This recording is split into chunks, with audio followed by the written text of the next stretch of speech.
Fear Files is a complete standalone expansion pack series that combines the award-winning Fear Extraction Point and Fear Perseus Mandate together in one box. Experience new weapons, new enemies, new missions, and brand new multiplayer maps. It's twice the fear in one box. Hello and welcome to GFW Radio. This is the podcast for February 6th, 2008. Yeah, I'm saying that questioningly because we're recording on February 4th. We won't be here February 5th, so you'll get it on February 6th. Super Wednesday. Good math. The day after Super Tuesday, today being Super Monday. Every day super when you're with Yesterday Games for was Windows. Super Bowl Sunday. Oh, that's right, and it was Super Sunday. Wow, every day's just super. Super week. Don't you feel super, Ryan? I feel super. Hi. This is Jeff Green, the editor-in-chief of Games for Windows, and I'm here with two of the three usual gang of idiots, and they are... Ryan Scott. And Sean Malloy. That's right. We're without Shawn Elliott today, and we don't have a fourth chair to fill that void, so we'll see what happens here. Does anyone know where Sean actually is? We know he's on vacation. See, I didn't even know he was going on vacation. Isn't he in Hawaii? And I'm his boss. Is that it? I think so. Really? Did he tell anybody? I asked him where he was going, and then he gave like a really vague, I heard that from secret response. from Rory. Huh. Oh. So he didn't tell you directly. No. He told no one where he was going on the staff. I asked him, and he Well, said, I've just "I'm gonna spoiled go. it. I'm gonna go hang out with my friend Hans." And I was like, "Okay." I could that be sounds completely secretive. mistaken. I don't know. So Huh. Let's Well, perpetuate that rumor. okay, Shawn he's in Elliott's in Hawaii Hawaii. with Hans. Okay. That's some detective work right there. All right. Yeah. Hawaii. I want to go to Hawaii. There's something to be said for my leadership here. When I didn't even know he was going on vacation. You know. He eventually told you. I was thinking about that just today because I was looking at election stuff because it's Super Tuesday tomorrow, though it will have been yesterday by the time everybody hears this.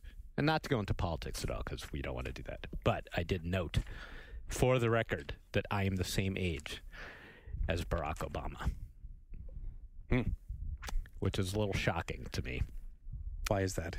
Do you think you were younger or older? I would have just thought I was younger than anyone actually running for president. And it makes me wonder what I've done with my life. you could run for president. Yeah, no, I don't think so. See, that's my whole point. I can't even really manage a staff of 5, let alone a whole country. One of my only editors is gone for a week, and I'm like, oh, really? So, what if that was like, the Defense Department? That'd be a problem. Isn't that kind of how it works, though? Mr. President, the Defense Department wasn't here this week. That'd be a problem. I think you're actually quite suited to be president. Oh, yeah, really? Actually, we probably do have former presidents. You're good who at did that. delegating responsibility, Jeff. That's what it is. Said in quotes. You have to turn this into a strength. Speaking of which, but when people hear this podcast on Wednesday, I want to have found out, this is a little bit of time travel, but on that day, I want to find out that you, Ryan, will have actually voted. Oh, God. Which we won't have known. Because the way you're talking at lunch, it was like, you were like talking about another country. Oh, I'm one of those disconcerting. people. Yeah, when do we decide what everyone picked? It was no. When do they decide? Well, I kind of. What do you mean they? I'm You one mean of those us, people the country? who thinks my vote doesn't matter? So Every vote matters, Ryan. I have voted in the past, but it's very rare. See, if everybody thought the way you did, Everybody. you're not going to vote. I can tell. The majority of people don't vote, right? But they should. In fact, if you're listening to, well, no, I can't tell them to vote. I'm just 'cause part of it'll the be silent over. majority. Well, you don't have to be. Stop playing for like 10 minutes tomorrow, whatever you're playing, and go vote. Okay. I don't even care who you vote for. It doesn't matter. Or it's not even the issue. You should vote. Maybe Empower yourself, young man. I don't know. There's something to be said for not voting if you have no freaking clue what you're voting for. Yeah, that's me. Well, Like, okay. Yeah. Well, you can I think read you up should on it. Be an educated voter. That's the best true. thing you can do. Don't just go in the voting booth because you have to. Right. Don't do it like your SAT. I don't know. Yeah. Unfortunately, I think a lot of people do that. Yeah. So. Yeah. I do skip the ones that I realize I haven't read about when there's some proposition. Mm-hmm. Because if all I know is never from know. the back and forth in commercials, I usually might not do anything with that one. It's just like, I have no idea what that one's all about. Yeah. Obviously, two sides are very, very, very, very, very into it, though. Yes. Yeah, we got the whole gambling thing. I can't make heads or tail of that I this have time. no clue. Every commercial is about that one. Mm-hmm. And it's obviously very important to both sides. Right. Otherwise, they wouldn't be throwing so much money into it. Right. And arrows. They're calling each other names nonstop. So there's some, I don't know. Anyway. Hope you voted or not. Right. And I mean you, Ryan. I hope you voted. Okay. Have I shamed you into it yet in public now? Maybe. Too bad this is going up Wednesday. Damn it. All right. So have we been playing games? Shall we talk about games we've been playing while Sean's out of the office? And we talk about stuff that we actually like and we won't be made fun of. He's such a bully. He is. Make me cry. Mr. Malloy, did you get Sins of a Solar Empire up and running? Yes, I was going to talk about that last week, but awesome. Decided for some reason, I don't even know why, that I couldn't. It's one of the great names, I think. I love that name. That's like the geekiest name of a game I've ever heard. It needs to be made into a soap opera, something. Sins of a Solar Empire. Last week. Both of you guys have been playing that, right? You started, right? I started this weekend. You were kind of doing the tutorials and tried a little. I was. I played the tutorials on Saturday, and I got overwhelmed with it as I thought I might, because it is pretty overwhelming. In fact, I was on One Up Yours last week, and we were having a discussion on that podcast about the complexity of PC strategy games, and Shane Bettenhausen and Brian Intihar made a joke about the tech trees in games like that. And that very day when I got back to my desk, I had the box copy of Sins of a Solar Empire, and inside the box, well, you've seen it, there's a poster, two-sided poster that's all the tech tree, and it was such a great visual joke because it's exactly what those guys were talking about. So I walked over to the EGM side of the building and held it up, and they both screamed. It's pretty daunting. It is very daunting, yeah. And when you start the game, the interface, just at first glance, and looking at the tutorial, I mean, there's shit everywhere. Yeah. There's a million numbers and tabs and your whole empire on the left side of the screen and all that. And if you're not, at the point where I loaded it up, I had already played Burnout Paradise for 3 hours, so my brain was adequately numbed. This is really similar. Into fast racing dumbness. So I just was like, oh, and I put it away. But on Sunday, I was more in the mood. I was fully caffeinated and well-rested and in the mood for something heavier. And then I was amazed by how actually accessible it was, given all that. Once I actually took the time to learn it. I've got to say, I had the same preconception, looking at the screenshots and doing the previews before we actually got the builds in, and that it was going to be a terrifying, daunting experience, because that Empire tree, the thing on the left side, that was the one that worried me, because it has lots of collapsible triangles, and you just look and it's just row upon row of these little icons. But I gotta say, for how much is going on here, that interface is pretty darn brilliant. It's pretty brilliant. I agree with you. Yeah, I mean, by the time I was into a real game, and I told you earlier before we podcasted that I was playing the smallest map. Right. And only two One players. star, 12 planets. Right. And even that, I quit after almost 3 hours. The game wasn't over. But I was thoroughly enjoying it the entire time. But by the end of that game, I realized, without really being conscious of it, that I had fully, I won't say mastered, but I had a full grasp of that entire Empire interface, that I was able to freely go back and forth between my planets and the ships, and I really totally knew what I was doing, which I wouldn't have thought I would be able to do a few hours before that. So they really did a great job. It's also got the way it scrolls in and out is really elegant. Yeah. Because I think it defaults to just scrolling and zooming in. It's got the Supreme Commander kind of interface where the closer you are, if you're really close, it shows all the actual 3D models of everything. And if you zoom way out, you can look at all 5 stars and all their planets all together in one mini map. Yeah, you're actually getting. It changes the ships to icons, and you're colonies to icons and everything just on the fly. Now, and it actually makes a lot more sense to be using it in this game than it did in Supreme Commander, because it just seems like you are managing things on these two levels. Like there are these very, very tightly controlled like RTS battles, which you can actually not really tightly control. The AI is pretty smart. And then the big, very much like Galactic Civilization 2, like overview kind of thing. And yet it didn't feel daunting either way. Like to go back and forth between the two actually felt very natural. Like in Supreme Commander, well, just in terms of that camera, where that seemed like kind of a neat gimmick, here it seems like a total necessity. But it's so easy to use. What were you going to ask? You had a question. Oh, I was going to say, does it, other than the Supreme Commander stuff you were talking about, I mean, is it comparable to any of the other big strategy games out there? Well, I mean, what? I mean, it is very, very, very much like Galactic Civilizations, yes, except it's real time, and and I guess if you get on the close-up planetary level where you're actually flying your ships around in real time and shooting each other, it's kind of like Homeworld. Right. So think of like Homeworld meets Galactic Civilization meets StarCraft would not be accurate. But I mean, but the real timeness. It's got the three sides to it, and complementary. The real time aspect of it, I think, is what really puts us over into like super accessible territory. I mean, I think for gamers and strategy fans who like never could quite make the leap into a 4X game, that like this really it could almost be like a gateway to that kind of game, just because you're getting the total complexity. I mean, and we're talking super complex. Like you were telling me stuff this morning I had no idea was even in the game. The Pirate Raiders. Yeah. I mean, I know I've only scratched the surface completely, and yet even the little that I felt I had a grasp on, which is probably like 20% of the game, was already deeper than most other real-time strategy games I've played recently, like in the last year or so.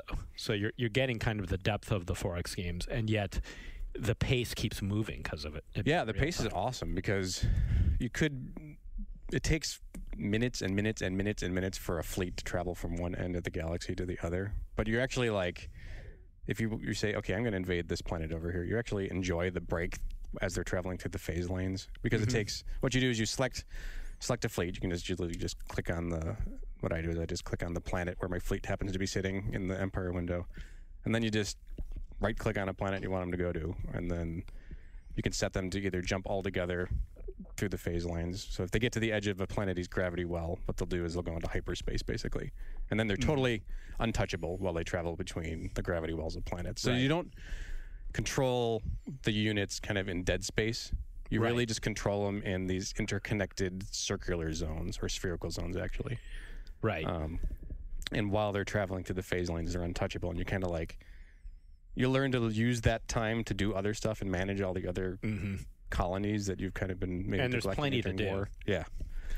Well, that's the other thing we were talking about this morning, was that all the things you need to do, like managing your resources and stuff, there's like, at least it feels like 3 different ways to do every single thing. So, if you need to collect crystal, one of the resources, you can actually go to the asteroid where the crystal is and tell it, tell your fleet to build an extractor there, or you can go to the structure that actually builds the extractors. I mean, there's just like, I just really appreciated the way that you weren't forced to memorize one way to do things. Right. Like any way you could think of doing it, it was there. So back to those Pirate Raiders. So one of the things, back to the Pirate Raiders. One of the things that the game does at the beginning of the game, this is really important and actually can make or break a game early on if you're playing this against a couple of people. What you do is, in most maps, and you can actually either randomly generate a map or there's a whole bunch of pre-made scenarios. There's like a pirate outpost at one of the stars somewhere. And there's every 20 minutes, the game announcer will say, "Pirate raid imminent," at which point you kind of get into a bidding war to see who the pirates are going to go after. So the way it works is there's this bounty system, they call it. You go to this bounty screen and you just click on one of your enemies' names and anonymously put down a certain amount of credits that you want. So other players, including these pirates, can collect the bounty by going to kill them. So if you kill a player ship and there's a bounty on it, you get that money. So it's kind of a cool way to... I didn't know about any of this. Yeah, there's kind of a really cool way to... It's like, what the fuck is with all these pirates all the time? Mm-hmm. That's all. I wasn't even fighting the other enemy. Right, yeah, there's just these gray guys coming in to kill you. Yeah. And you're like, what's going on? Yeah. But it's kind of a cool way to, I guess, put a bounty on someone else's head without actually telling anyone that it's you doing it. Yeah. And it's a good way if you're like teching up early on in the like economy trees rather than the hostility trees. So you're not making new missiles, you're making, different ways to make your ore production better. Mm-hmm. It's a good way to kind of convert that to early attacks. So you can kind of fend off a player who might be, building up their hostility trees without actually building up your own little army. But it can totally backfire if someone beats you in the bounty game. Because the way it works is when you get that warning that the pirates are coming, there's like this little thing starts flashing red, and then you have a completely randomized amount of time before they actually launch. It's like something like 30 seconds to a minute, but it always changes. So you just go to the screen and just watch other players add money to the pool against you or against someone else, and then if like it looks like you're about to be attacked, you quickly try to get in there. It's like eBay. It's very much like eBay, which is kind of weird because you have to go into this really giant interface screen that blocks everything for about 30 seconds, so you kind of feel like it kind of takes over your whole world while you're trying to, because you don't want to be beaten and you don't want the timer to go off. You can't do like a buy it now sort of thing. No, you can't set like kill them now. You can't set a reserve price or anything. That would be nice. But it's that's the cool win button. I win. But it can really mess you up if you're attacked early on, because you can spend a lot of money just fending off pirate raiders while the other player's going and like collecting planets. Yeah, that's kind of the kind of game I had. I still enjoyed it. I just didn't know any better. If you're ready for them, you can actually kind of use them like in Warcraft 3 in like the creeps kind of way. Like to level up your capital ships, because your capital ships basically act as hero units. Oh god, is this one of those games? It's one of what do you mean? I hated that part of Warcraft 3. Well, there's not that much to it. I mean, you can use it part of it. Yeah, you're not like actively going to kill little packs of goblins just to get your levels up. And there's so much more to the game than your capital ship. I mean, yeah, for sure. Whereas the hero unit in Warcraft 3 was a huge part of your victory. I mean, the capital ship's obviously important in this game.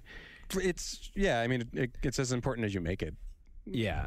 You can, because they give you options to like build up your capital ship fleet or your total unit count, and your unit count can get crazy. I don't think I haven't gotten halfway through and I've already had like hundreds upon hundreds of ships just like in my fleet. I can't even imagine what it's like at the end of the game. Yeah, I really like the end of a really big game. I'm still very much at the beginning, but so far my impression is very positive with this. I mean, it just seems like I can't think of I guess probably Galciv 2 is the last game that felt this deep and this much fun. But this one to me is even more likely to, like, I would probably recommend this one first to players who haven't played this kind of game before, just because I think the real-time aspect of it keeps it going a little better. Right. It's less daunting to play, and I think less likely to get boring. Yeah, and then there's the other cool aspect is, which I'm just kind of discovering now, like the more you play, the more things you discover, just because that's the nature of these kind of things. It's just how cool culture is. It's like you build these little media hubs in your planets that'll spread the message of your society across the phase lane. So you'll see these little creeping colored lines kind of advance out and like slowly assimilate other planets, which is kind of cool. Does that affect economy? Like, will that affect your... It boosts your economy if it's like it'll increase the allegiance of your like planets that are a little further away from your home world. Because the further away a planet is from your home planet, the less it brings in. Yeah, the less allegiance it has, and then that factors directly into how much, the rate of its production. So, you're not getting ore and crystal as quickly as you could be. Right. So those, they help the friendly planets be a little more friendly, because, you're giving them your genes and your movies. And it also, if your culture lines are hitting other enemy planets, it'll lower their allegiance, and eventually If it gets low enough, they'll just kind of secede and join your union. So it's kind of a way. I haven't actually achieved a cultural victory, because in Galactic Civilizations 2, it's actually pretty easy, not necessarily easy, but actually totally viable to win without waging war necessarily. The games are long, though. Yeah. Very, very long. Yeah. Which is unlike other RTSs. So, like, you can do, what are they talking, 20 minutes is like the target for a StarCraft 2 game? A small one of these can take 4 or 5 hours. Yeah, no, seriously. Yeah, the game I played yesterday was over 3 hours. It was on the smallest map, and I wasn't nearly done. Yeah, and it's great because you never, 4 hours into it, you never feel like it might be over. Like you can always feel like you can come back. Right. It's got a really great back and forth. Do you guys think that, knowing what you know about the game, I mean, if they were to introduce smaller maps than whatever the smallest they have now, I mean, would those be viable? I wouldn't want a smaller map. Like, I mean, the smallest map is like 14 longer. planets, which you really can only gather, if you're going to get 7 planets, that's really the only... That is about the bare minimum for like an interesting economy, I think. Huh. Yeah. And I don't know, it's not like if you compare it to StarCraft, obviously that's way long. If you compare it to a Galactic Civilizations 2 game or even a Civilization game, it's not long at all. Say. You really almost have to compare it to it's more like that, game, like a Civ game or a Civ game. Yeah. It's weird. Because it's really modeled more on that. These are gigantic world-conquering games. Yep. I mentioned to you I was reading the GAF forum on this game, and somebody's 2-word post was after all these other people were talking about this game was "Goodbye Life." I thought that was a How big really are the biggest apt maps? comment. I think the biggest it gets is around, 4 or 5 star systems is the maximum, and you can have like a dozen planets in a star system, so you're talking 60, maybe even more than that. I don't even know. That's so beyond what I could ever do at this point in my life. I looked at those games and I was like, well, this is what I would have done in college. Right. The highest I've done is I've done a couple 4-star maps. Yeah. With I think a maximum of 6 other societies. And it's kind of cool because if you're playing against other players, obviously you can make your own allegiances at will and make and break them because you're dealing with humans. But if you're playing all against the AI, they do a cool thing where other empires will just send you missions. They'll say, hey, why don't you go kill 5 of this guy's trading ships, and then my allegiance will go up with you, and then we'll kind of be allies. So it's like a WoW quest. So you get, they just randomly will send you quests, and they'll of course conflict. Yeah. So one will say, blow up 5 of his trader ships, while the other guy is saying, well, why don't you go blow up, 5 of his mining colonies or something like that. So you so instead of just being at war with everyone right from the beginning, you can actually kind of make allegiances with the AI, which is kind of cool. Right. So far, they've worked out okay. No one's ever... The one problem with allegiances with the AI is that you're just assuming at any second they're just going to break it and kill you. In my long history of playing games, I almost have never made allegiances with anybody in AI, no matter what the game is, for that reason. I just feel like, fuck. I usually take you all out. I usually treat them as temporary. Okay, I don't have to worry about these guys for now. I can worry about the purple guys instead of the blue guys, so that front is kind of closed off, at least until they decide to change their mind. Right. So at least it's one factor kind of out of the equation. I always feel sort of guilty, too, when I have done it. Because then when I do break it, and then they send... They're going to do it to you, man. You get the message that's like, I thought we were friends. I'm like, shit. They'll totally send but flavor. It's a different world now. I'm sorry. If you put a bounty, or anyone puts a bounty on one of the AI players, and they happen to be the target of the pirate raid because they have the most bounty against them, they'll send a message saying, that better not have been you. If I find out that was you, I'm totally going to get you. And I'm sitting there going... Could he find out if that was me? I thought this was anonymous. He's just trying to psych you out. Right.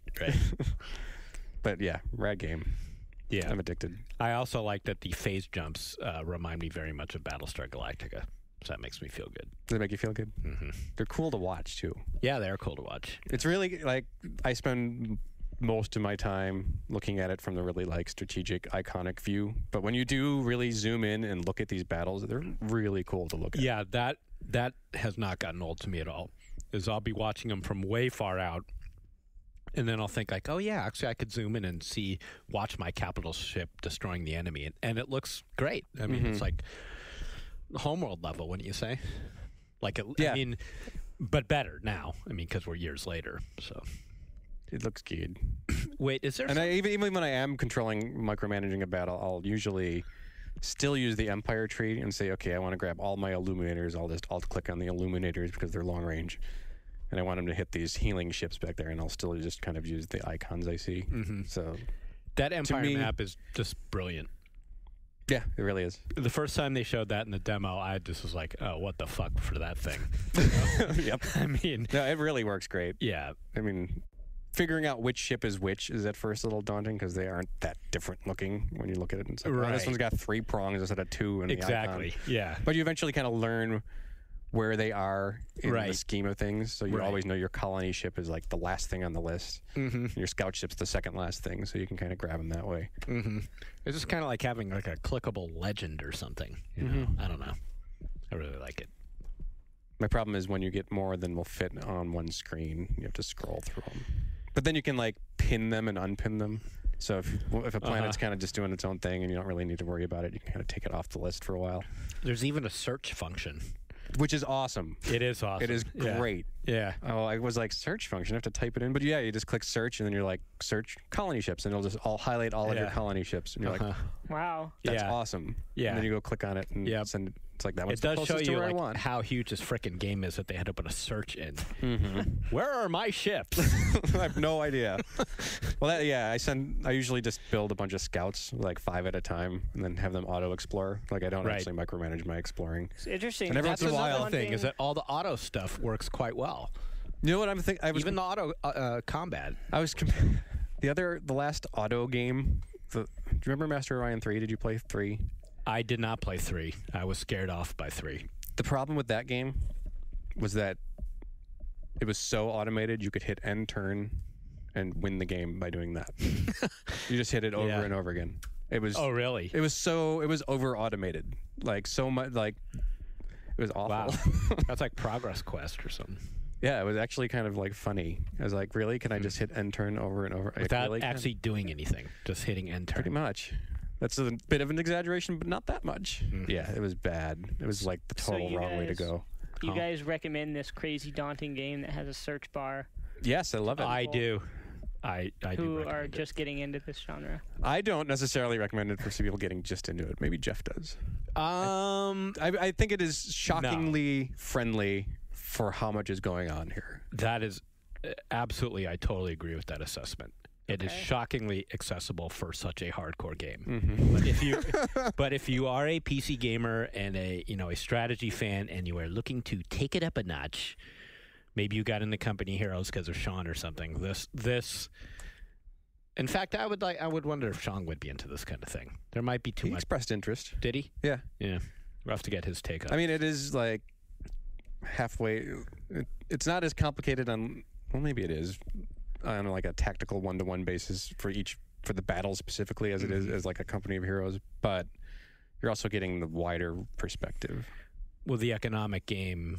Yeah, which is just like really rich and cool. Right. Well, if we could get him to stop walking around naked in Second Life. Maybe. I have to make a confession. Yes, sir. Being an absolute hypocrite now. Yeah. Because last week we were talking about achievements. Yeah. So, So this game's got achievements. Not Games for Windows Live achievements, but it's got a little tab. In-game achievements. Yeah, in-game achievements. It counts them on itself. And it's... So one of them, the achievements, is to research all of the hostility tree, which is... Because each civilization has 2 trees. One is for war, one is for economy and civilization, civics, government, that sort of thing. One of the achievements is to research all of one tree without touching anything in the other tree. Okay. So I was kind of doing an experimental game just to try to build up just hostility for the Advent, I think. I can't remember who it was for. Yeah, because it was called Hostility. Were you doing this experiment specifically for the... No, I started just doing it because I was just like, okay, I'm just going to try this battle just being like a warmonger without even... So I realized a little bit into it that I hadn't touched the Harmony tree, nor had I built... Temples of Harmony, which are the things that allow you to research that tree. So I was about to win. There's like one planet left for the AI I was playing against. And I still had maybe 20 things to research. So I'm just like, I could probably get that achievement. And this is probably the last time I've ever even considered like just going down the hostility tree. So you did it for the I clicked all of the. You can queue right, up you could as queue long as you have the resources. You can queue right. up the order of research and just let it go. Right. So I did that. I could only get maybe half of them because I didn't have enough money. So then I just kind of let it sit there and watch TV while I was researching. Wow. And then I went back and then clicked on some more and then went back and watched some television. Wow. And then eventually... Specifically for the achievement. And like literally 2 hours later... Wow. At the bottom of the screen in like 2-point type, it said, achievement unlocked, Advent hostility monger or whatever it was. Awesome. And then I was like... And then what did you get for that, Shawn? I got to turn off my game. You got... It didn't unlock some like cool unit. No, it unlocked an achievement, which is right. I don't know what how came over me. Does that make you feel now? Ashamed, very, very ashamed. Hey! Speaking of achievements, as I predicted in our last podcast, multiple people on Steam have and on OneUp have sent me like private messages, being like, really? "Hey, I'll be your headshot dummy." So they'll just stand there and take the shot so you could get that achievement. I mean, I haven't done it, but wow, I have willing servants. Yeah. I don't know what it is. I can't get over it even when I know I should. So I played a lot of Burnout Paradise and a lot of Res HD, and Res is a much shorter game. But in both cases, I was playing the game as the game and being in it and being into it. But part of my brain was still like, yeah, well, but if I do this thing, then I'll get the achievement. I can't not do that. Like I kept going back to the screen and the achievements page in Burnout to see, well, okay, I'm not winning races right now. I'm kind of fucking up. Like, what can I do to get an achievement instead? Had you played Res before? I never had. Neither had I. So I downloaded it this weekend too. I don't know if I get it. You got to keep playing it. Really? Yeah. Because I love the aesthetic, and I love the making music with shooting is really awesome. And some of the games I've played recently, like Everyday Shooter or whatever, I'm like, oh, this isn't as cool and as innovative as I thought, because this is something that did this already that I hadn't. And I hadn't played it just because I missed it.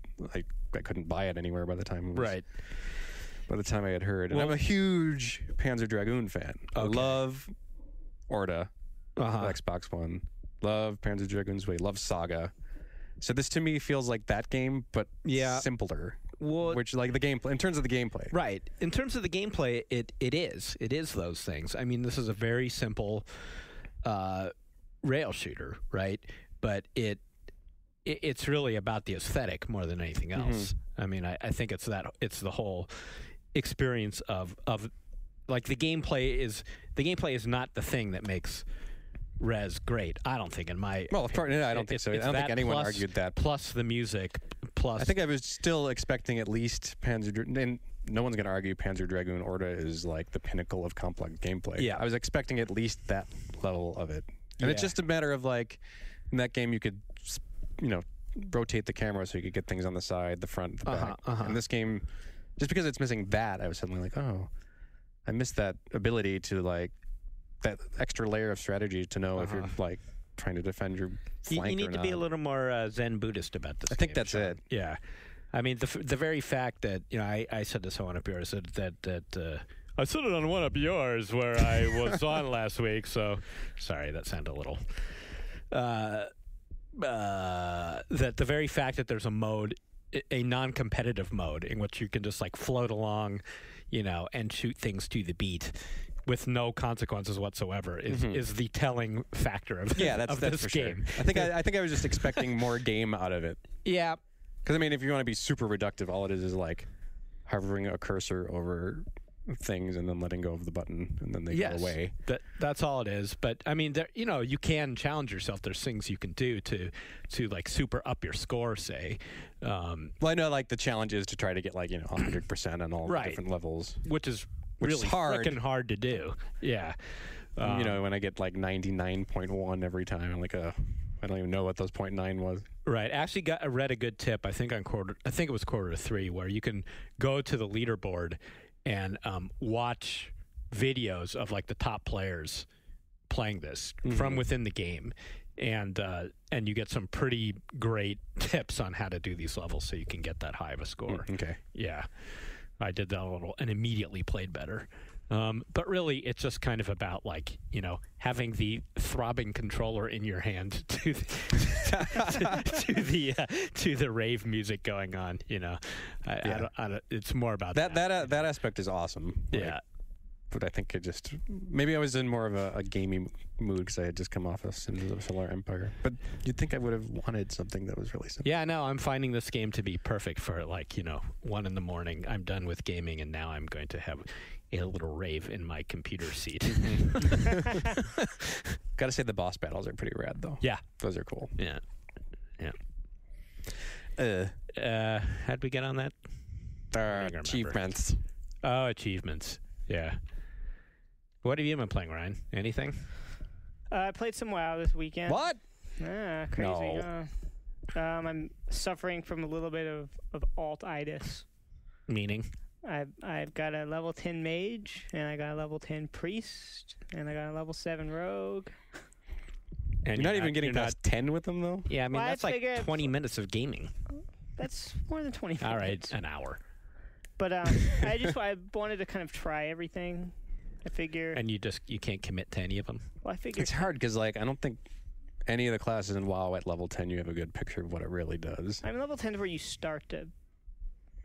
I mean, you get a bunch of abilities at 10. Yeah. Every class, so. It's usually none of the interesting ones, though, I find. Yeah. Like 20, you're at a pretty good place. Yeah. You keep going with these guys. Yeah. Mm-hmm. I think I'm going to go back to my Warlock eventually. Warlock is still my favorite class. Yeah. Even though I'm partial to Warlocks. Yeah, even though I have a priest as like my main. Wish I had made a Warlock my main. Though I did my first, I guess, wow, we're having a little mini legendary thread here because all three of us will be on that. I was saying that earlier. It's like, hey, this is like legendary thread minus 2 people. Yeah. GFW Radio. I suppose we don't need to go on about WoW here, but I did do my first arena stuff this weekend, and I did not find Warlock to be that useful. Were you still spec'd for raiding? No, I had respect back to Demon, but I still got my. In fact, the warrior I was with, he told me not to bring the Felguard out anyway. So, anyway, we got killed. Arena is a totally different thing. Like you just got to know what I was doing. It's almost like an RTS in that if you're playing against people who know what they're doing, you have to just memorize what your countering and your tactics are. Every round, I was dead within seconds. Yeah, like less than 10. Yeah, you got to know exactly what bang, bang, bang, what to do when someone does something else and why they're doing it. There's no getting around it. Yeah. In arena if you're What's playing the name of your good. arena team? I don't even remember. Dang. Yeah. All I know is I died 5 times in less than 20 seconds each time, and then I said, okay, I got to go. Yeah. I did have to go, but if you're not if you don't want to get into it and you're just trying it, it kind of sucks. Like if you're just dabbling in an arena. I was a dabbler. Yeah. But if you're really into it, I guess it's really fun. I never could get into it. Were you playing against crazy people that were decked out in all purples with 400 It was insane, yeah, like all epiced out rogues, who I'd be dead before I could even see them. Yeah. It was that kind of thing. I'm just sitting there and then I'm dead. You're probably stunned. Wow, I didn't even. Death, yeah, right. So that was a barrel of laughs. That's fun, huh? Yeah, that was some good quality gaming. Yeah. Queue up, wait for 5 minutes, and then get stun locked. And watch your other guy die. And then I went and kicked my kid out of frustration. What? Just kidding. I wouldn't do. Just seen it for paying attention. Yeah. But we could save that for legendary thread, huh? Too late. We already talked about it. Oh, we did already. Sorry. So I was gonna come on here and talk about Pirates of the Burning Sea. Because people have asked us to talk about that. Yeah. Are there ninjas in it? Yeah, and I kept waiting for copies to show up, and I asked Ryan last Friday. It's when are we ever getting pirates in. Dude, you're the one who gave me the copies that came in the box, and then they sat on that table. I know, because I give them to you because I think like the freelancers need them or something, and then you just like, oh, they're just sitting here. Yeah, well, give it back. You should have took one. I didn't know. So well, there you go. Yeah. So anyway, I thought I would be able to talk about it on the podcast today, but I forgot about ye old patching problem. So. I mean, I installed it. I'm not problem, but I installed it.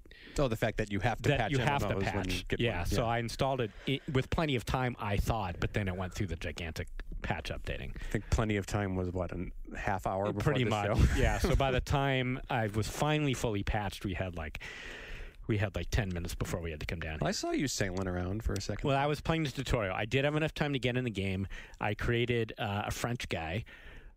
Pepe Le Pew, which I thought, wasn't taken yet. Yeah, that's exactly what I thought. I mean, the most, you're going to play a French guy. What's the first thing that comes to mind? It's something like that, or or Pierre Le Dumb Shit or something. I don't know. So I just saw Pepe Le Pew. All people think that. Yes, Pierre Le Dumb Shit. Just assuming Pepe Le Pew would be taken. I was just waiting for this name. It's is probably against taken. the terms of service. Yeah, well, it got accepted right away. So I actually was aiming with our old pal Dana Jungaward over at GameTap, and I said, I just created a French guy in this game, and how could Pepe Le Pew not be taken? And she wrote back, said, that's because you're playing a game called Pirates of the Burning Sea, and everybody who's not a dumbass is playing a pirate. Which I thought, that's probably right. I might be the only French guy on the entire server, which is why I got Pepe Le Pew. So wait, we covered this before. What can you be? It's French, Spanish, British, and pirate. Pirate. Yeah. Yeah. Yeah. Who's not going to be a pirate in Pirates of the Burning Sea? That's what she said. Yeah, was right. You're the guy Don't they be beat French up. Guy. I'm going to have the automatic, retreat button. Sorry, let me pick the most generic French joke I possibly could. Wow, that was kind of a Bob Hope low. joke. Yeah, which I shouldn't do anyway because my wife is French. Sorry, and listens to this all the time, every week. Yeah. That's the reason you shouldn't make fun of people because your wife might be that. What she thinks of your Pirates of the Burning Sea character? She won't give a fuck. That's gonna look like every other dumb game I play. Yeah, we'll see about this game. I don't know. You can't give us your informed opinion based on... Yeah, based on having created the character and gone into the tutorial, I will now not pontificate for the next 15 minutes about it. I have not played very much past the tutorial, but I will say I do not like the fact that when it starts off with like, hey, go kill these 5 pirates, which, whatever, easy enough. Actually, you know what it did? It says go kill these rats. They're called bilge rats, but it's the name of the... Right. Pirate crew. Which I thought was clever. I think that's intentional. Because I was like, fuck, I have to kill rats? Are you no, kidding just me? Kidding, Jeff Green. They're actually a pirate band. Pirate rats. So you got through that part. Yeah, I got through that. And then it puts you in the sailing mode. But then the only tutorial it gives you is like, it's like one of those quick reference cards in like splash screen format. Like, here's how to control your ship. Like, it doesn't... I noticed that too. Yeah, that's exactly what it does. It says, now we'll show you how to navigate your ship. And then it's literally a link to a PDF. It's a JPEG of the quick card of ship combat. It's like you would think for this game, with not even a voiceover or anything. And in fact, it looks like a low-res version. Like I couldn't even see it. Like, You would think for this game's marquee feature it would. Right. So then when you walked in to get me for the podcast, that's in fact what I was doing. I was trying to figure out how to sail. And I couldn't really. I was just going around in circles. The sea looked like it was not burning. No. Like it was very clear, fine. though. Yeah. Very clear day. The water looked nice, though. Good water. It's always important to me. Good water. Right. Pros. It's very important in a pirate game. Yeah, it is. Yeah. So we'll see. I have no informed opinion. Could you have cupped it into your hands? I could have cupped my hands into... I could have reached into my monitor and taken a sip of that water. It looks so good. So maybe next week we'll have an in-depth analysis of Pirates of the Burning Sea. Maybe. Or not. You should try out that Pirates of the Caribbean online. I keep seeing a commercial for. Is that the one we keep getting all the swag in the office about? They keep sending stuff. There was some gigantor box in there, that big, huge wooden box. Yeah. What the fuck was in that thing? It was like some Like big enough for a cheap corpse. model ship. Oh yeah, a model ship. Yeah. Huh. Like I don't know about that game. Could we give it away? I think it's free, right? Freeze equals bad, right? I know it's designed for like younger, like teenage boys and stuff, so it Yeah. can't be that much. Kind of tell. Aren't all games? No, Jeff. No. Wow. Very certain. No. Stunned silence there. Playing So anything else? that's probably about it. Oh hey, before I forget. Yep. Puzzle Quest, which you guys all make fun of, but is really awesome, is now on Steam. Yeah. I'm probably the only one who cares. Now that I've played it more, I'll play it. I don't know about your 10 out of 10 in this magazine. I may have to renounce that 10. What the hell? Your opinion is invalid. When we said 10 out of 10, we meant 5 out of 10. I like give it. it a try. I like it. I still think I would not play that on my PC though, like because I It's kept kind of hearing more of all of this stuff when it was out for DS or PSP or whatever, Right. and I was like, oh, maybe I'll pick that up, but never did. Now it's on PC. I'm like, well, that's not really a PC game. Well, hey, you play like Peggle and Bejeweled and all that stuff on your PC. Not as much as some other people. Yeah, I'm not entirely sold. I think it's fun. I'm not sure about a 10. Yeah, I am. Yeah. Bunch I of still gotta try haters. That means it's I can't hate it. that means haven't it's as tried good as Halo 3 then, according to OneUp.com. Yeah. it. 2 games of the year right there. Yeah. But anyway, it's on Steam, so nice bit of like wider recognition, and I would hope that that will help the multiplayer potential of that game. There was no matchmaking in the boxed copy, nor do I think there is any Steam-enabled matchmaking on the Steam version. But at least now you'll be able to look at your friends list and see that people are playing Puzzle Quest and play with them. You can ask them, will you play Puzzle Quest with me? Yeah. I could actually see that being fun, the multiplayer. So how Yeah. that could be do you have a persistent quote unquote character in multiplayer? Well, you play. You pick like your character. Any Yeah. character that you've been leveling up in single player. So you could have like a level 17.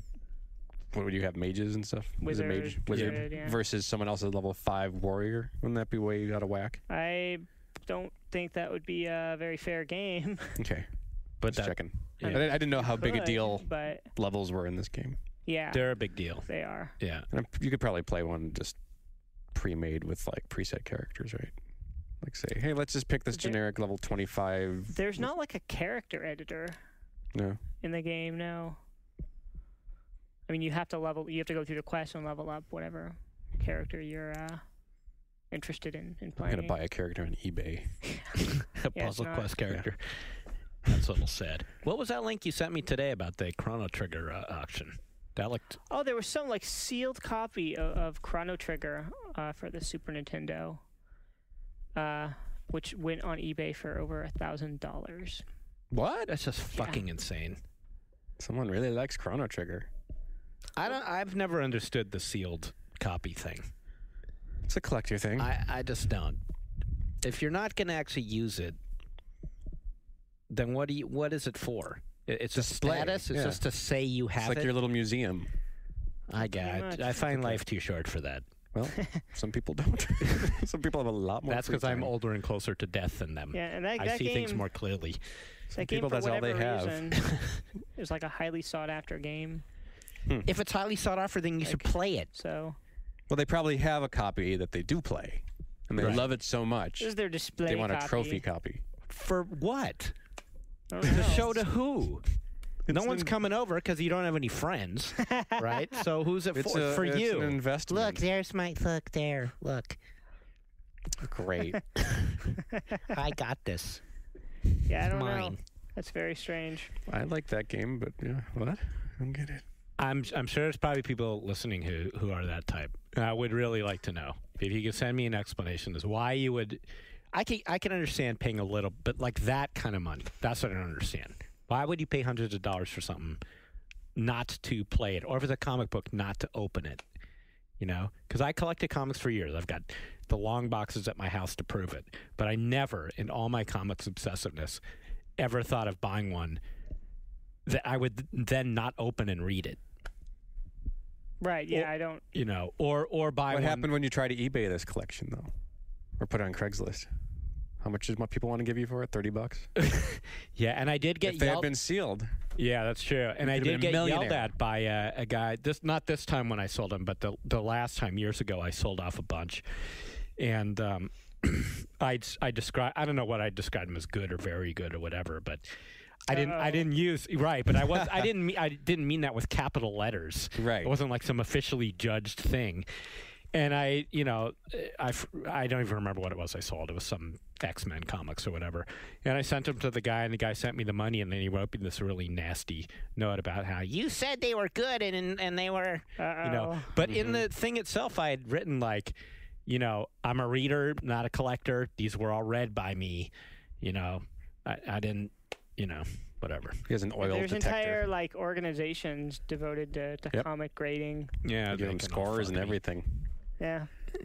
I'd like to think it's the people who do collect these things, like as a collector, are doing it as like it's an investment, but it's also fun. So they don't want to play the stock market or anything. But those people are idiots. I don't think it's a smart thing. But Like the whole speculative comic I think there's a large. community. I think there's a lot of people doing it. It's that way. I mean, like Isn't you that see, kind of dead though now? Yeah. that died in like 93. Hey, someone just made $1,000 on Chrono Trigger. True. That's not a comic book. Flip it around. Well, you know, comic books have had similar crazy sales figures. We And gotta someone sell has to some of get this. that money as well as give it. So Yeah. We need to sell some of the shit in the CGW library. We could all be rich. We could retire from this joint. well, that's Ziff Davis property, Jeff Green. Oh yeah. Well, And the real we'll sneak CG, it out. the real library is gone. It's long gone. Hey, you're telling me about that. I was telling Sounded Shawn Elliott amazing. about this. Computer Gaming World used to have the most fantastic library of games ever. It was like a holy grail, you know, nirvana of gaming. And it wasn't just PC. I mean, it went way back before IBM PC. You know, we had Amiga games and games on cassette tape in plastic baggies. It was just unbelievable. But then there was this massive purge, and we lost them all. It's so sad. It makes me weep. Late at night, I cry. How did this happen? We didn't have room for them. Yeah, They we were in moved our buildings old here. building. Yep, we had just to move dumped 'em? buildings in downtown San Francisco, and there was no room in the other building, and we just dumped them.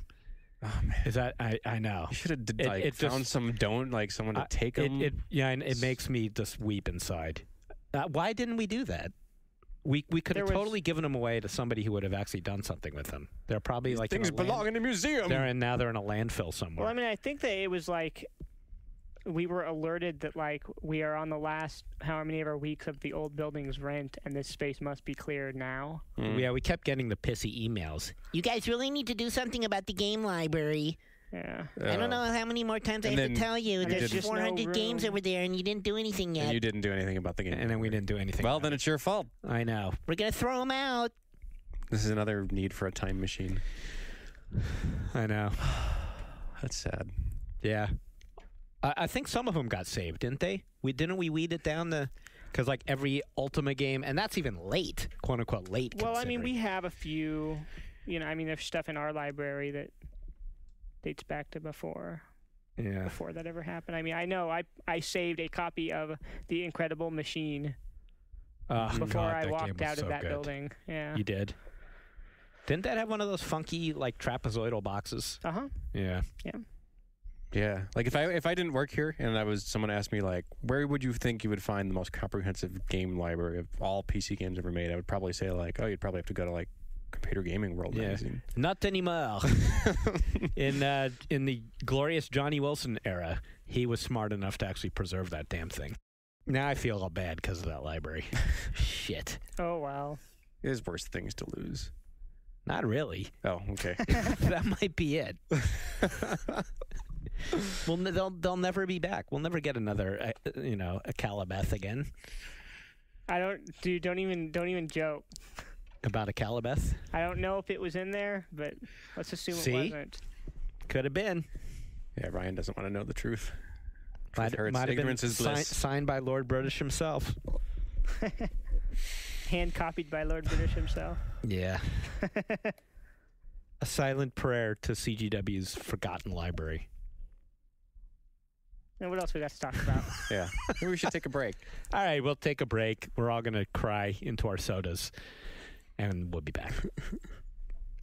You are a member of a secondary fear team that is brought in to find more information regarding the secret project at Armacham. Expect the intensity of battle to continue in the second expansion pack to the critically acclaimed first-person shooter, Fear. And we're back! I gotta stop doing that. I do that every time. Is there going to be an ad in the middle of that? Probably. Okay, good. Whatever we were advertising for there, I recommend you go buy 5 of them. Are you sure you want to say that? No. I have no idea what it's for. It might be something that totally sucks. In fact, just ignore me. Okay, so we're going to start off the second segment here with a news article that came from Eurogamer. Yeah. Is that just Eurogamer? Yeah, www.eurogamer.net.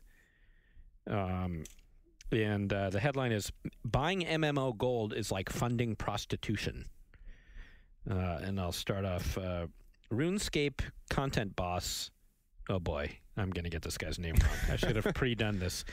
Imri, let's see, this is like a jumble puzzle. You probably have to unscramble these letters to get his real name. But according to this, it's Imri Jelly. I've got to totally be saying that right. Imre Hele. I don't know. IMREJELE. You pronounce it as you see fit. And I'm sorry, Mr. Whoever, for saying your name wrong. Next time, try getting a more coherent and easy to pronounce name. Yeah. I blame your parents. RuneScape content boss Imre Hele says that those of you buying MMO currency are effectively funding digital organized crime, not to mention cheating and ruining the experience for everyone else. Speaking exclusively to Eurogamer about the growing problem of illegal real-world trading, Hele said, quote, the biggest concern about illegal real-world trading is, sorry for this example, as I know it's not politically correct, it's a bit like prostitution. It's not necessarily the prostitution which is a problem, although you might have moral problems with it. The real problem is the organized crime that's built around prostitution, the human trafficking, the drugs, etc. And that's the same with illegal real-world trading. The problem comes in when they start doing other illegal activities. One of the biggest is the use of stolen credit cards, he added. So I guess this article came up because RuneScape, which is an incredibly popular free MMO game that we've talked about only a little in our magazine and should probably go into a little more. Let's see, it's boasts around 6 million active players around the world, recently took measures to stamp out real-world trading by banning unbalanced trades where one person typically gives another a pile of gold or a valuable item for nothing in return because they have paid for it in real life. And he goes on to say that it's been positive, and he does not understand why other games are not taking similar actions to crack down on quote-unquote real-world trading of MMO items. So what do we think? Are those people whores? Do we care? It's weird that his point was the crime community around it is the bad thing. It's kind of it's the same argument for like that some people, when they don't want to bring morality into the picture, when they're talking about making abortion illegal, to say, well, if you make abortion illegal, women are going to go get back alley abortions, and who knows, that's not regulated. That's going to be, it's going to be even more hurt women. So that's like to bring another politically correct assessment into it. That's kind of what it sounds like he's saying there. Right. I mean, couldn't you take his thinking and then say, okay, well, let's just have that be part of the actual real game, and have real, quote-unquote, real-world trading be part of the experience. Right, and sanction it yourself as the developer. Right. And just say, okay, we're going to handle these transactions so like the other people don't. SOE kind of didn't they dabble has in that? a form of that. Yeah. Right, they did. Do they still do that? I believe it's still. Yeah, I think so. Because that what was that? It's that you can auction, because that was for auction items and stuff. and characters too. It's like In fact, that was their way of dealing with that issue. They said rather than having these third parties make money off this kind of transaction, let's control it ourselves. Mm-hmm. Let's just acknowledge that people are going to do this and let them do it within our own, handled through us. And of course, the they get a intermediary. commission from every auction. And right. Right. I mean, in their view, better they get a commission than some third party, right? Right. I mean, I don't know. I don't care what other people. The only thing that ruins it for me is if, like, I'm raiding or something in World of Warcraft and someone joins the guild that had just bought a paladin and clearly has no clue what they're doing. Has but that I mean, happened in your guild before? no. Okay. So I mean, but if it did, I can't imagine that person would stick around real long, and then it's just ultimately they're lost because they're going to get kicked out for being an idiot. Yeah, that's sort of how I feel. I mean, his objection strikes me as odd. Mm-hmm. I mean, how much other? I mean, really, is there credit card fraud going on as a result of Gold people buying transactions? WoW characters? I don't know. Yeah, I don't know if the connection is there. I mean, I don't. Yeah. Yeah, I mean, I'm okay with you objecting to just that issue itself, and even on moral grounds. I think there's a Right. That's actually my problem there. Yeah. But it's just like, don't do that. Don't waste your money on that. Right. Crazy. Yeah. I mean, it does piss me off to when I think about it. It makes me it pisses me off, but I don't know if I could go as far as saying it's wrong to Right. do it. You know, I think people are wasting their money when they're doing it, and I also think they're lazy. Mm-hmm. You know, it's not. Well, it's like you bought the game to play it, right? Yeah. Right. Not to, Right. Not to just. I mean, I guess if that's what you want to do with your money, Well, I mean, I guess more power to you. I guess suppose. the way you justify credit card fraud in this whole circle is, say, in order to get, and maybe it's not credit card fraud, but account fraud. In order to get the money, I mean, WoW is right now rampant with people being hacked. Yes. You know, and people will log in one day, their password suddenly doesn't work, and like, uh-oh, what happened? Get your password back, it's been changed, you log in, and you're naked, and all of your shit has been sold off. Mm-hmm. Right. And that's obviously to front, you know, that money went into a gold selling outlet. Right. So that Okay. that's the criminal underground I'm worried about. I don't know how credit card fraud gets in there. I guess if you happen to make your passwords in WoW the same as your passwords on your banking account site or whatever, then you're in trouble. Then you're. By the way, don't do that. Right. It's Then so you're up for stupid some that kind of Darwin Award there. Yeah. If you're doing that. do not have your WoW password be the same as anything important ever. Yeah. I mean, it's really rampant too, because people in my guild are just like, I don't download mods, I don't go to any sites, and I just got hacked, and it's just kind of scary.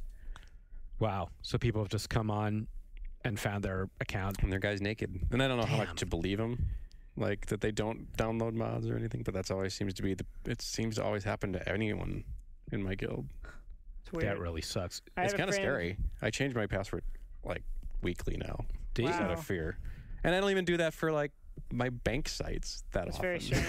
You mean That's- your real world bank site? Yeah, my actual bank, you know. Don't change my password weekly. What is your bank password, Sean? Why it's no. Okay. Ha, ha, ha, What, ha. Ryan? I have a friend whose WoW account got hacked like 3 times. Mhm. Like Really? I don't understand like how that happens. Does he I don't frequent- know. does he If you're a frequent WoW the sites? hacker, please write us. Yeah, tell us at your secrets. oneup.com and tell us how you do it. We'd like to know your secrets. Yeah, so that I guess. Hey, that'd actually make an interesting story. An interview with an evil WoW hacker. Sure, write us anonymously. We want. We'll tell your video. tale. Right. Yeah, seriously. I am being serious. Write into us. Tell us. I mean, I guess the other, you know, I don't know if World of Warcraft would ever go this far that you could just purchase gold for cash. But I mean, some other, like Battlefield Heroes doesn't do that. But like Shawn was telling us last week that one of the things they were talking about doing is you pay a little extra and your experience, you Yeah. get a boost in your experience. Yeah. So you level up faster, and you know, experience points are a form of currency in many ways. Mm-hmm. So it's not.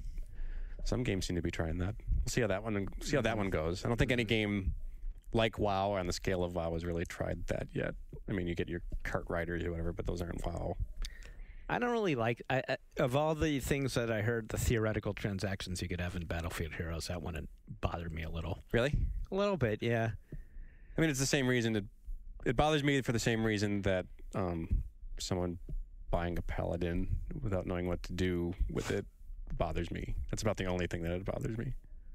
Yeah, artificial means of getting XP just feel cheap to me. Mm-hmm. I'm saying this as a guy who went from level 60 to 70, all with rested bonus in WoW.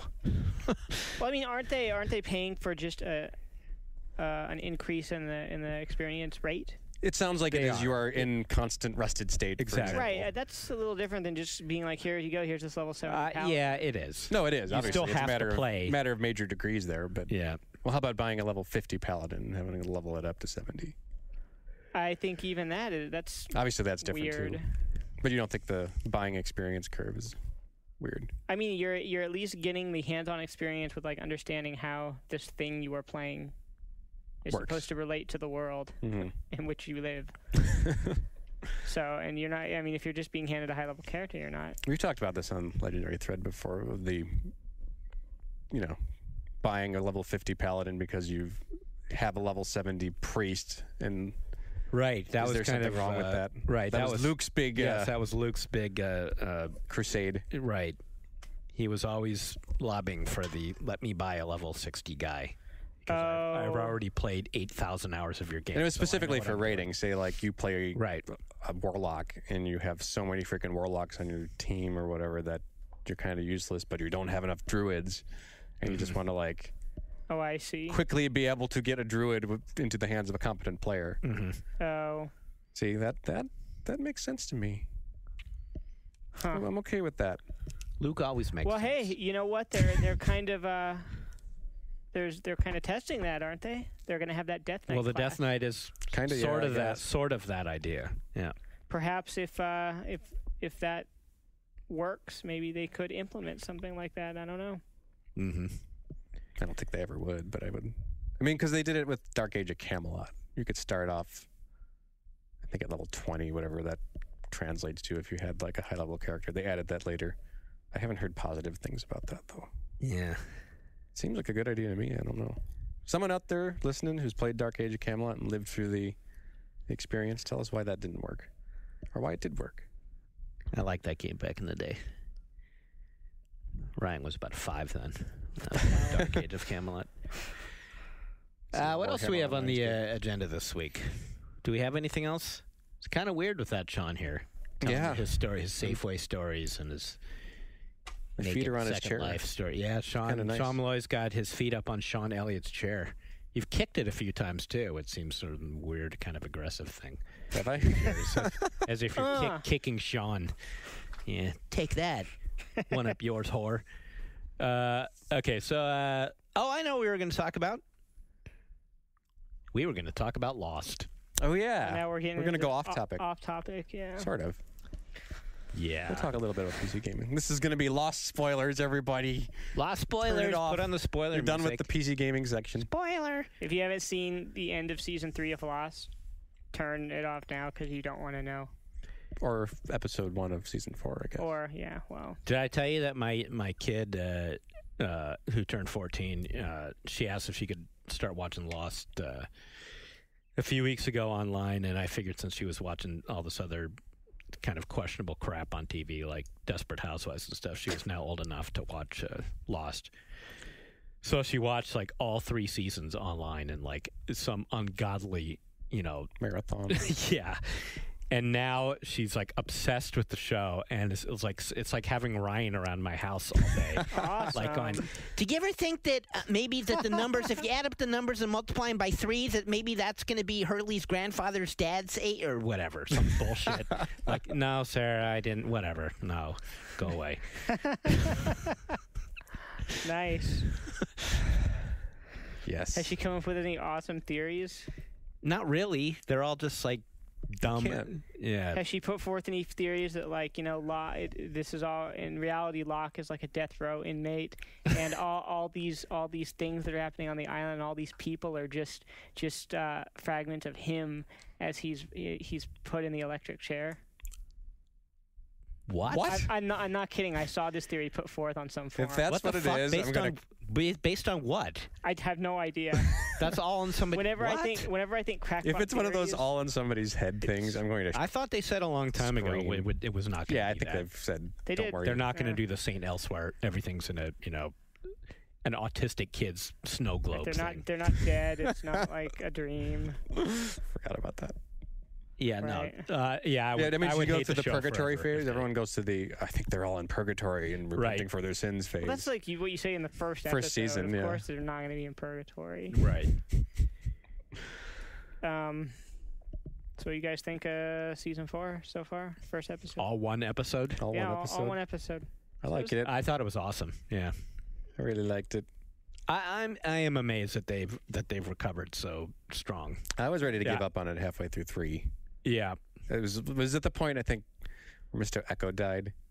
That was like right in the And- beginning. That was Was it? episode 5 of season 3. Oh my God, you Good know that? grief. I know How that. could you know that? That's Well, okay, God. that sounds about right because I couldn't It was even. before I wasn't the even into break. the first 6 episodes where they were all doing the doctor. I cut his kidneys. Get out of here, Jack and Sawyer. Kate and Sawyer, yeah. part. That didn't hook me at all. But it was that moment where like Echo goes away when you sit there and you're like, okay, so Ana Lucia and Libby and Echo are all now dead for what purpose? Yeah. That was the where moment. they negated all of season 2. I'm just like, what was the point of any of that? And I know Yeah. Bernard's still alive. Okay, great, Bernard's still there, but that's where it lost me for a while. But then it got me back Right. with the flash forwards. They killed off all the cool people in 2 and then brought on Nikki and Paolo. Who did they killed off? There was later they got killed off after they realized how much they'd fucked up. That was an awesome episode when they It killed was. them, though. But only because they had made these horrible, unlikable characters. Right. But at least they went out in style. They went off and they did that great Rosencrantz and Guildenstern thing with those two. Right. Having them be kind of at the center of everything. It was very clever the way they killed them. Yeah. Still, But that was where I got my first taste that because the whole time you're trusting that the writers just got everything under control. Right. They know exactly where this is all going, and Right. it's partially just the fault of television and how it works and how you don't know how many seasons you're going to have until they locked it down. Mhm. But it's just to have that much of a stretch of story just go nowhere, and who knows, maybe they'll rein it back in. But I just really Right. don't think they will. But I don't think they will either because, in the season 4 premiere last week, they had that 1-hour recap that everything you need to know to get ready. They didn't mention any of those characters, and I felt like, okay, if they really did matter in the big scheme of things, they would have at least said there was this guy Echo and there was this guy and here's what happened. But it's like they were never even on the show. So all those episodes that we devoted to learning Echo's backstory and all that shit is just for nothing now. I mean, yeah, that does make me doubt that So they have a... I mean, yeah, now it's clear that because they've announced the end date that they probably have something more coherent mapped out. right. But that felt a little bit like they were making it up as they went along. Yeah, that's where you lose trust. Right. It's like, okay, you're kind of losing me now. Yeah. Plus, I was going to go. Well, go ahead, Ryan. I think, Rebuttal. I think that like at least with those characters, those Taily characters, Libby's gonna be back in some capacity, like in flashbacks. Okay. So you They think- make her more seem really important, but then they kill her. So, but it's like she's got to occupy. Yeah, but didn't they some kill her part because of- she was in a DUI, just like what's her face? That was a rumor. So they say. Although I've heard stories that that Mr. Echo was killed because of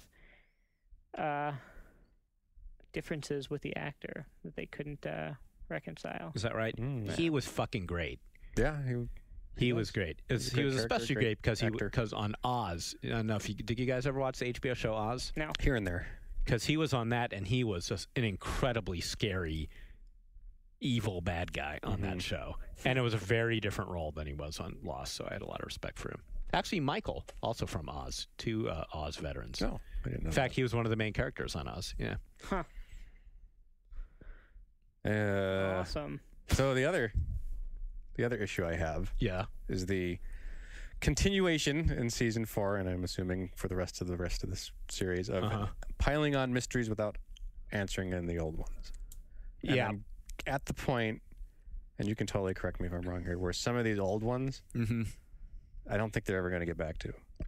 I agree with you. I mean, I share your suspicion that they will never get back to them. Specifically, they make a huge deal about the numbers in season 1. I was just going to say. And they had that ARG or whatever, that alternate reality game, whatever the hell that stands for, where it ends in that video. I don't know if you watched this. No. Where they basically explain what the numbers are and what they mean. Really?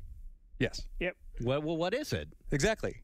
No, I'm asking. Okay, you 'cause want I me to didn't tell see you? the video. Okay. Yeah, tell me. There's this Spoil thing it. called the Valenzetti equation, Okay.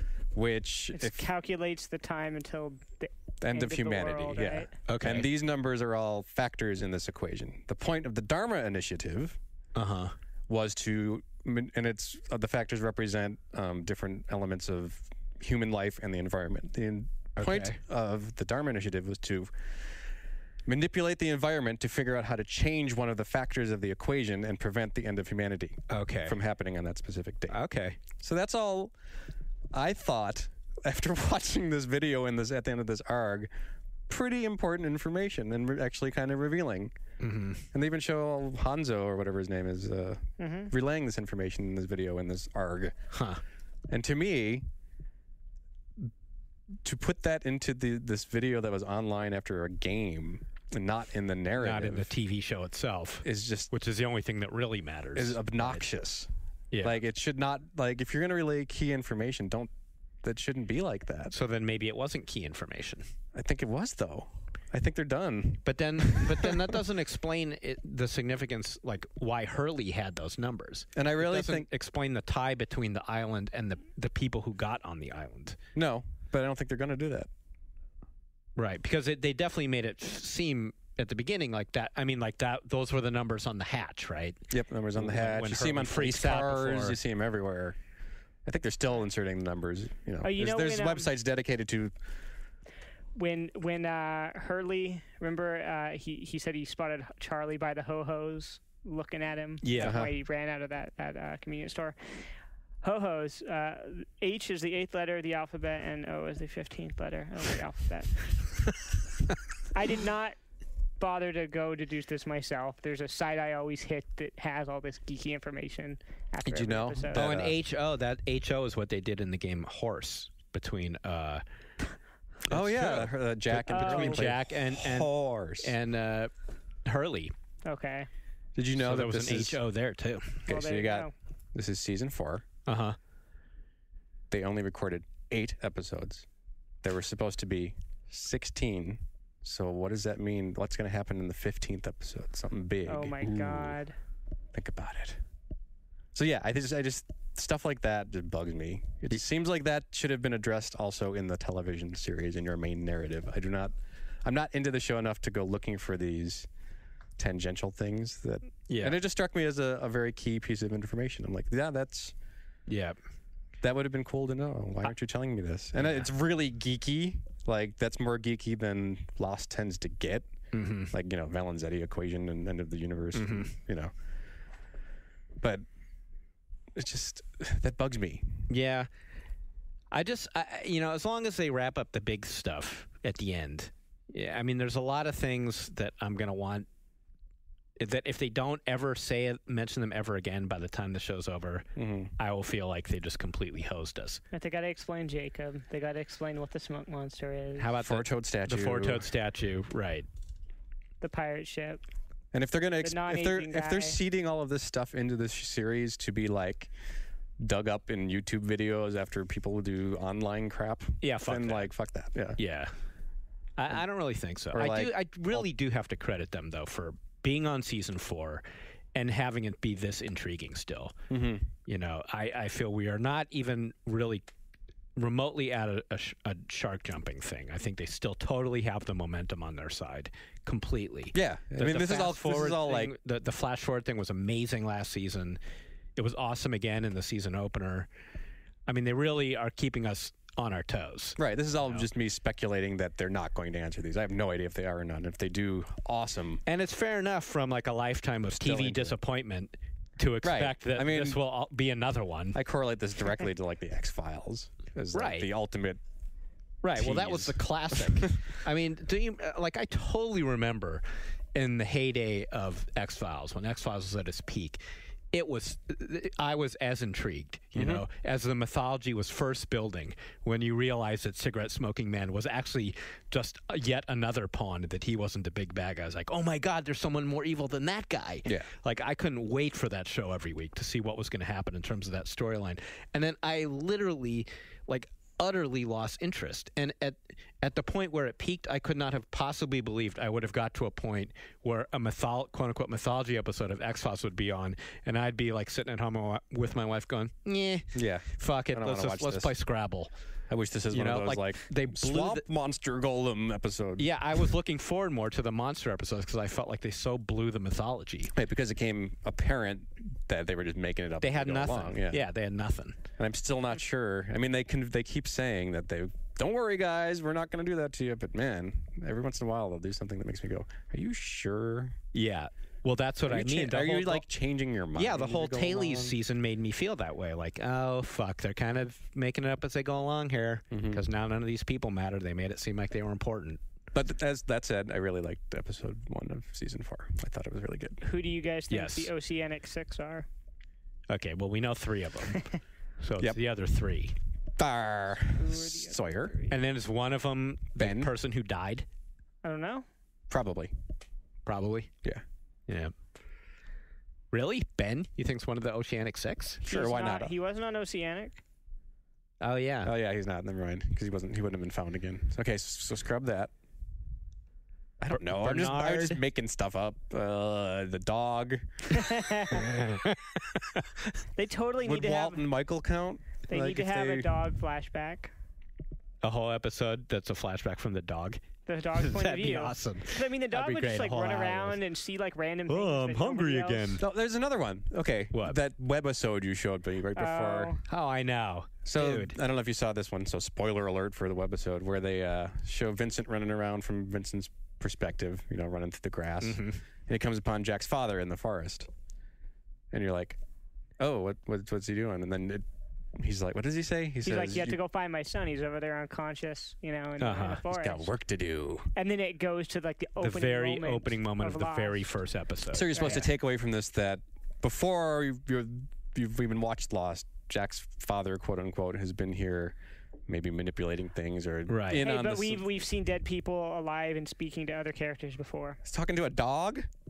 He can. Why would he tell this to Vincent? I don't know. Why would he care? I don't know. What pertinence does this have to you the sent dog? that video around with oh my God, you got to watch this, and I was just so. And yeah, again, it's another if this is supposed to be bullshit. key information, why is it in a webisode? And if it's not, then who cares? It's the red herring. And if it is, then why is it in a webisode? Exactly. So I don't know what to make of that. I mean, we've seen his ghost or whatever it is on the island before, so I guess Jack's it's not. dad? Yeah. So I guess it's not new information. Okay, so what was your deal? You were telling us there's some spoiler about. Oh well. About Jacob's cabin and. So that was him. That was him sitting in the chair. That was Jack's dad sitting in the chair. I mean, you could tell from the white shoes. Yep. And I mean, I remember I did not pick up on that at all until I didn't either. Yeah, I had to hear you tell me that. There were trailers previous to the episode where you could see him clearly freeze framed. Okay. A little more clearly than you could in the episode. But apparently, I read an interview today with George Garcia, who plays Hurley, and he said that when they filmed it, they shot it with him in the chair. Hurley in the chair? Yes. Mm-hmm. Huh. So I guess they changed it later. Huh. I wonder if that's them. So what does that messing with their own actors?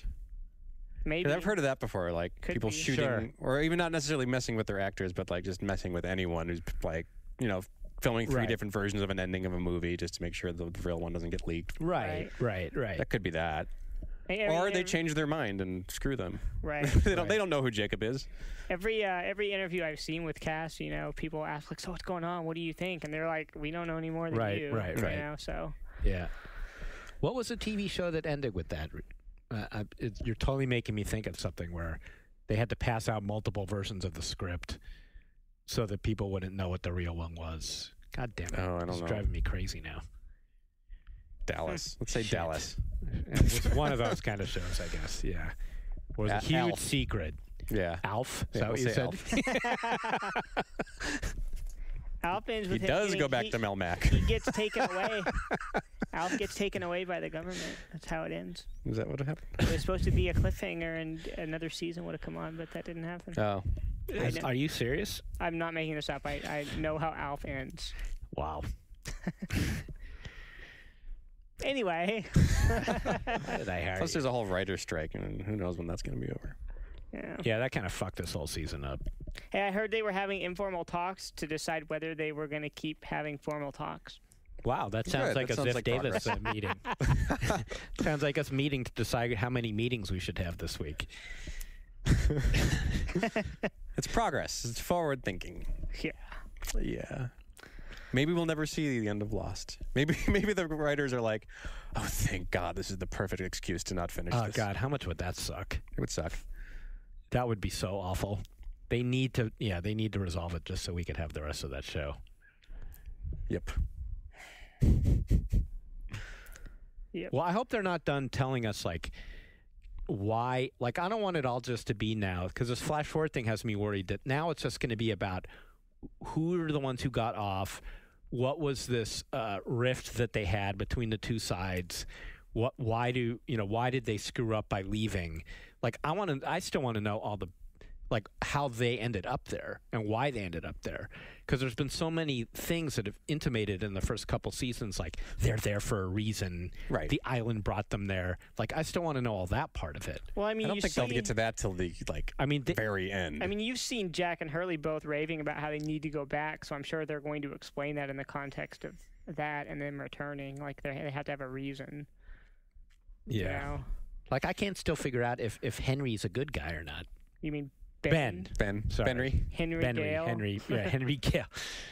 I don't know if he's Henry. he's just. Jeez. I think he's out for himself. I don't Yeah. know. He's never can tell with him. Credit to the writers for being really clever about making you not have any clue He is what they an really awesome actor. what they really mean. Yeah. He is really a great actor.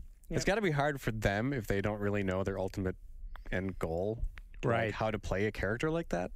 Right. Am I a good Like guy? you got to Am I a just bad trust guy? the writer to just say, okay, you got to like just be kind of slimy. And you're like, okay, well, I don't really know why I'm slimy, but okay.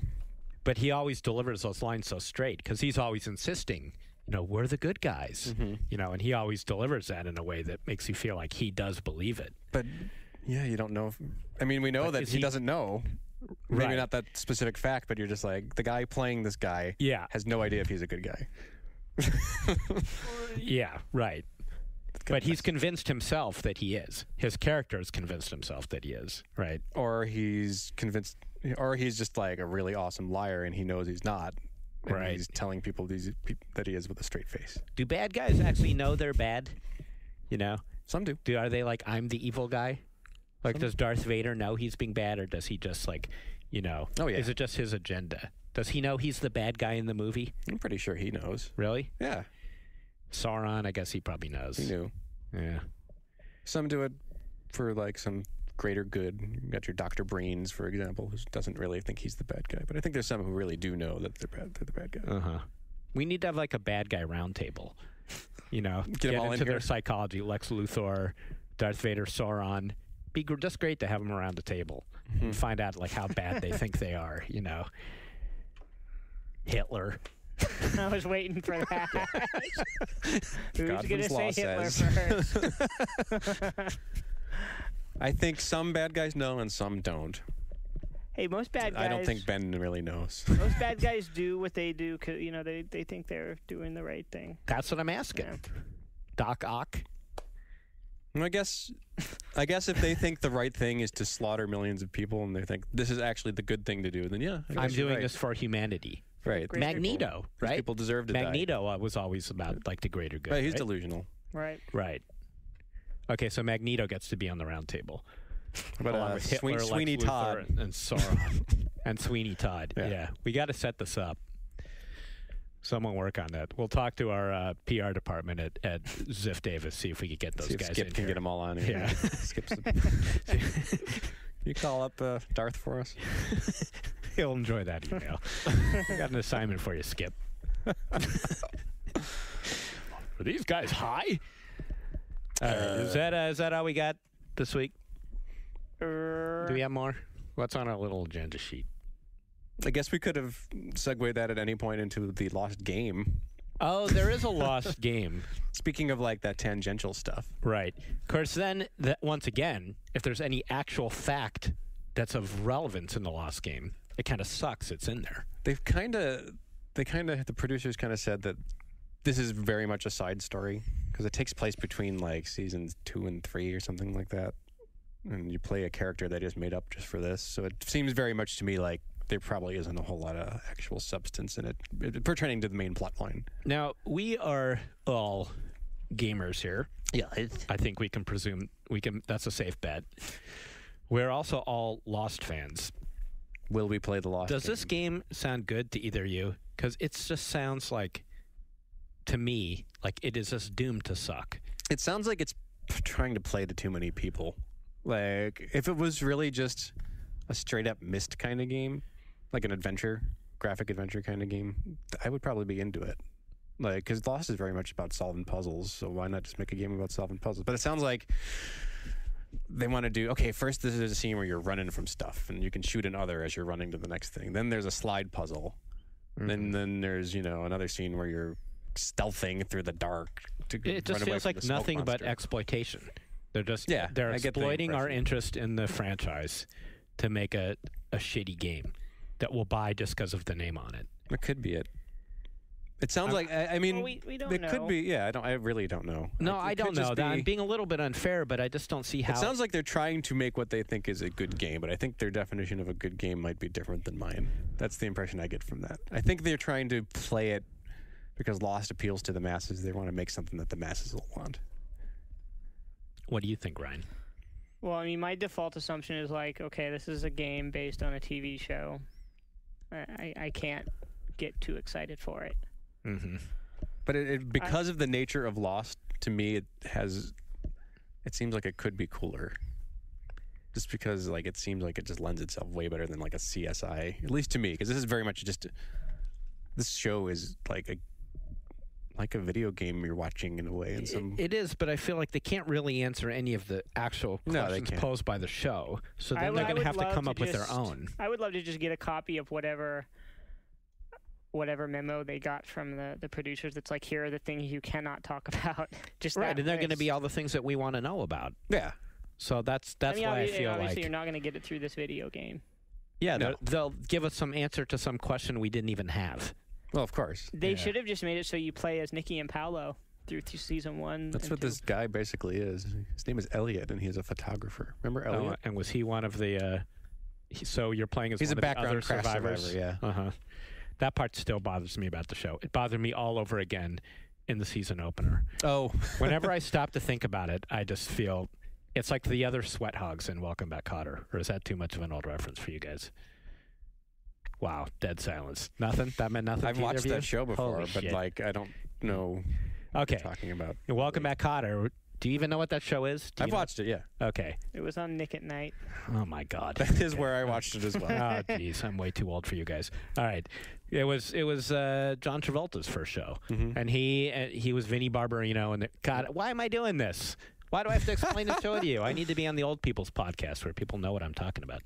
But anyway, there was him and his compadres in the classroom, and it was as if the classroom was just those 4 guys, because they were all the ones they had all the lines and they had all the jokes that they would riff off with the teacher Cotter. But there were the other people in the class who they would barely show off to the side, but they never said anything. So, and that's how these guys feel to me on Lost, all the other survivors. Like, when Jack is making his big speech, we all got to go down to the beach. You're wondering, like you have any connection, like when someone chooses sides, who gives a crap? Who are you? Yeah. Oh, he picked blonde guy, picked Locke. Okay, well, that's good to know. Right, and then if you start thinking about it more, then it just starts getting way more complicated. Like, wait a minute. If they are really all here for a reason, like, shouldn't we know their reasons too? Like, or are they just random? Well, Like, that's what the extended universe fiction is for, to tell all of their individual stories in comic book form and in novel form and in alternate reality game form. I just wonder why they're even there then, though. Like, why couldn't they just have had 10 survivors? And it's just like these 10 people we know. The fact that there's other people that we don't know makes me keep feeling like I just feel uncomfortable.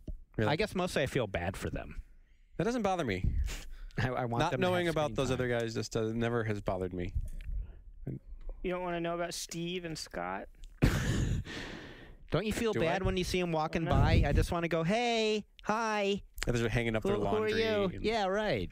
Opening a can of corn. I'm sorry the camera never shows you. I'm sure you're important in your own world. Hi, I Hey, get to pass out granola bars today.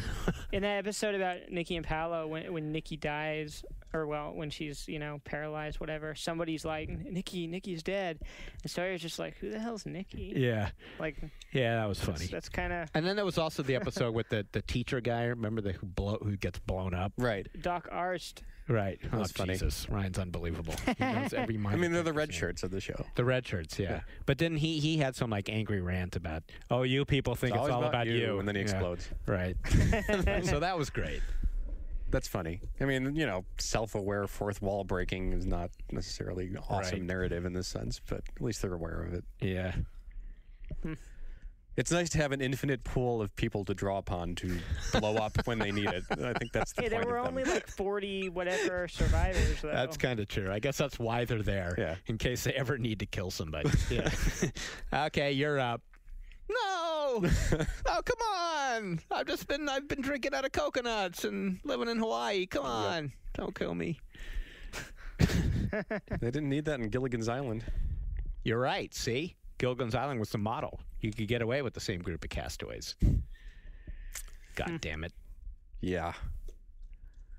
Are we done? We're done. Let's get out of here. We're done. We're leaving. All right. Yeah.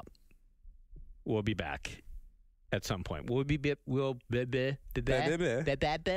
Will we be back next week? We will be back next week. Sure. Why not? And then it's the week after that, the Games Developers Conference? Yes. Okay. I'm not going to quite say it yet because it's still remaining to be seen, but stay tuned for GDC week here at GFW Radio and 1UP.com in general. We have very, very special stuff coming up for the podcast that we think you're all going to really dig because we know we are very much looking forward to it. That's my Right little on. plug for us. Yay. Okay, we'll be back next week. Mr. Elliott should be back from his mysterious vacation with Hans. Maybe he's one of the Oceanic Six. Maybe. Yeah.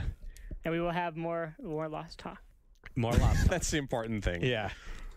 Come that a back next regular week for Ziff Davis's one-up.